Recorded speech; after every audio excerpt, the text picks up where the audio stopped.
All right, well, welcome back to another video on the book of Jeremiah. Today, we're going to just kind of pause for getting into Jeremiah again.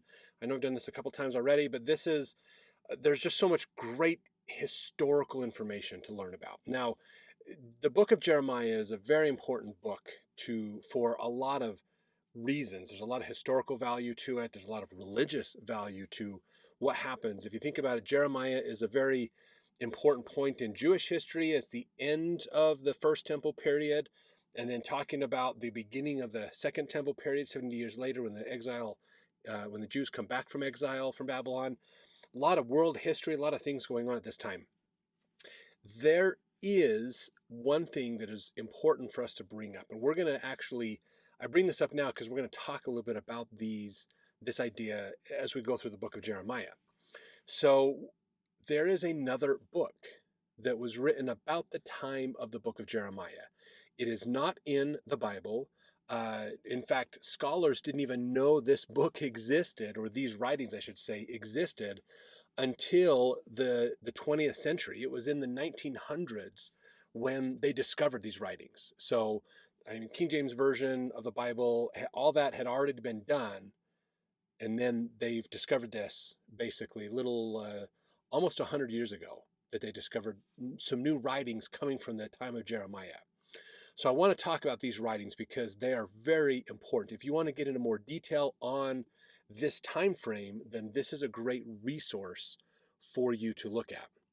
So outside the city of Jerusalem, there is a suburb. There is another city down the road a little bit from Jerusalem that is the hometown of all the wealthy. The aristocratic part of Jerusalem usually lived out here in this other town. This other town was called Lachish. Now, if you're familiar with the town of Lachish, you know where I'm going with this. This is, and correct me if I get into the facts wrong, but here's the thing that's so fascinating about this town. Okay, it was destroyed with the Assyrian conquest back in Isaiah's time, but then it was rebuilt. It was repopulated. So the wealthy people would live out in this town of Lachish, and then they would work with the government officials in Jerusalem. And they hatched a plan, as we know as we're reading in the book of Jeremiah and from other ancient sources, they hatched a plan to partner up with Egypt to hopefully overthrow the Babylonians and get out from underneath Babylonian rule and be a kind of a vassal state for Egypt, which they kind of were before Babylon came in, basically. Egypt kind of took them back from Assyria, and then when Babylon came in, they're like, nope, you're out. So there's excuse me, there's a lot of cool facts on history and things that are going on here. So we learn about this alliance, and we learn about these things from a very random source. If you think that keeping a diary is unimportant, like why would somebody ever read my diary? I don't get that. I'm not anybody special in my life. Here's a story for you. Okay, imagine this. Imagine you are a soldier in the Jewish army. You're part of Judah. You're in one of their soldiers, basically. Your job is assigned to man the guard station out in front of the city of Lachish. So that's your whole job, is to hang out at this guard station and kind of keep the riffraff out of Lachish, only let the certain dignitaries and certain special people in, and just kind of be there along this road. This is kind of a major highway through Palestine out to Egypt and back, and so a lot of commerce, a lot of things were happening. So this guard was in a key spot for a lot of traffic. And that's your job. Spend all day hanging out at this guard station, do your whole shift, and then you go back to the barracks when your shift is done. They didn't necessarily do shifts back then as much as like what we think of it today, where you only work, X number of hours and then you're done. But that was his whole life, basically, in the military, was hanging out at this guard station. Well, he got really bored at this guard station, and which, I mean, makes sense. There's not much to do sitting at a guard station, hoping no one comes to try to rob you, in the midst of, the Assyrian Empire's on its way out. There's lots of wars. Egypt's trying to fight to help Assyria. Babylon's marching in. The Persians are coming in with Babylon. A lot of crazy stuff happening. And here he is out here in this outpost, just kind of minding his own business. Well, this gentleman gets bored when he's out there in this guard station, and so he finds what are called potsherds. Now, when you have a pot, okay, they of course used clay, made clay pottery a lot back then for storing things in, for like water pots or keeping oil in, or for lamps and stuff. When a pot breaks and it's broken into pieces, those are called potsherds.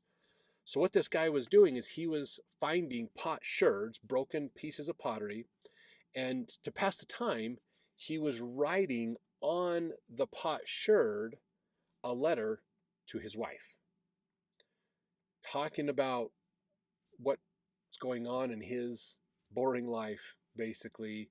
Out, can't wait to get home to see you and the kids and things like that. So that's what he was doing, basically. And I don't know if he actually ever was able to deliver some of those to his wife or not. Maybe if you're more of a Bible scholar than I am, and you've studied that story a little bit more, maybe you'll know. But here's the thing: he was writing down like day-to-day stuff, what was going on. And one of the stories we get from him is that King Zedekiah had a general. And this general ended up, he was kind of an advisor to the king, and his job was to take a letter from Jerusalem, from the government, take it to Lachish, get their response, and come back with it. Well, this general decides he's going to read the king's mail. And so he sneakily reads these letters, and he's learning about this idea of we've got to come together, and we need to teach the people. We need to tell the people that we want to side with Egypt and build up that opportunity. And so you guys talk to Egypt and start making those inroads with Egypt's government so they know what's going on. We can get them in on this plan. And then we need to get the people positioned so that they will accept having Egypt come in and work with us and things. And then we got to get rid of these prophets. These prophets are driving us nuts, and like Jeremiah is, one of the accusations we'll see as we go through the book of Jeremiah is treason. They see him as treason. He is teaching against his country because God is telling Jeremiah, you need to tell the people to just surrender to Babylon. If you want to live, surrender to Babylon. And that would be not patriotic.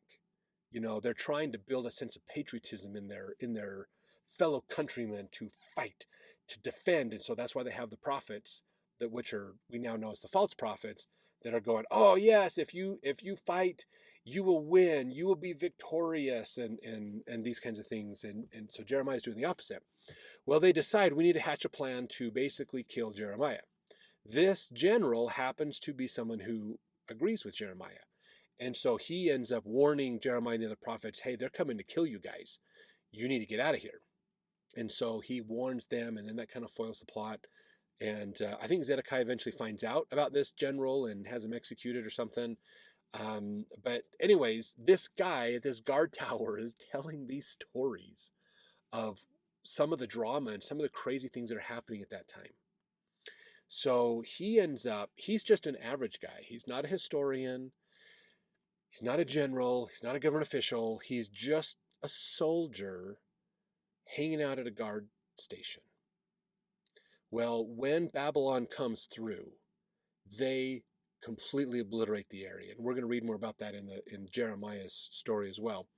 They destroy Jerusalem. They burn the city to the ground. They destroy the wall all the way around it. So now enemies can come and go as they please. There's no protection. They do the same for Lachish and a lot of the other cities in the area. So this guard station is destroyed in the battle with Babylon. It's destroyed. There's nothing left. It stays gone for nearly 2,000 years. Over 2,000 years, excuse me. It's over 2,000 years. So you think this is around 587 BC. We don't find this guard station. Archaeologists didn't discover it until like the 1940s, 1950s, I think, somewhere around in there. So over 2,000 years, that guard station was buried in rubble and with layers of dust and dirt built onto it over the centuries. His potsherds that he was writing his letters on were under all of this rubble. When they found the city of Lachish, they started to excavate it and discover it and do more with it. They found the guard station. As they cleared the rubble from the guard station to understand what's going on, they find all these potsherds with these guys' letters on it.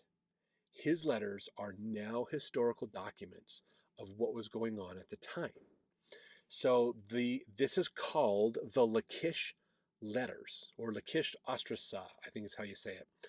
You can go online and read these letters. You can go get a PDF copy of them and read them yourself. You just go Google the Lachish Letters PDF and you'll find them. There's a lot of research that's been done on these letters. So this average ordinary person happened to create a historical record of what was happening at the time of Jeremiah's life. Not so much about Jeremiah himself, but just all the things that were happening at the time.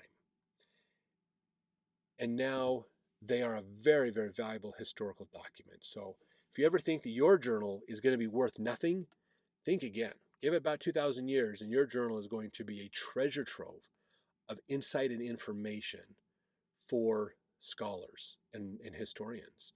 So some fun stuff. I bring this story up because we are going to reference the Lachish letters from time to time as we go through the book of Jeremiah because of the valuable information that's in there. So I just wanted you to kind of get that background and understanding of what these letters meant, what they were for, to help you understand them. They're powerful. It's a powerful opportunity to learn more about the history of the time. So just FYI with that, okay? I appreciate you watching these videos. I hope you're really enjoying them. Please like the videos. The more often that the like button is pushed, more people that push that like button or that leave comments on the videos, the more YouTube will share the videos with more people. So the easiest way to help me grow my channel and get more people to see more about the scriptures is to like and comment. If you want, share the link out, copy the link, share it onto your social sites. Say, hey, come watch this YouTube channel. It'd be great to share it with more people so they can learn more about the scriptures themselves.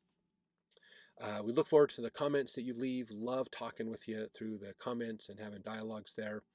And let's jump over into the book of Jeremiah and get started.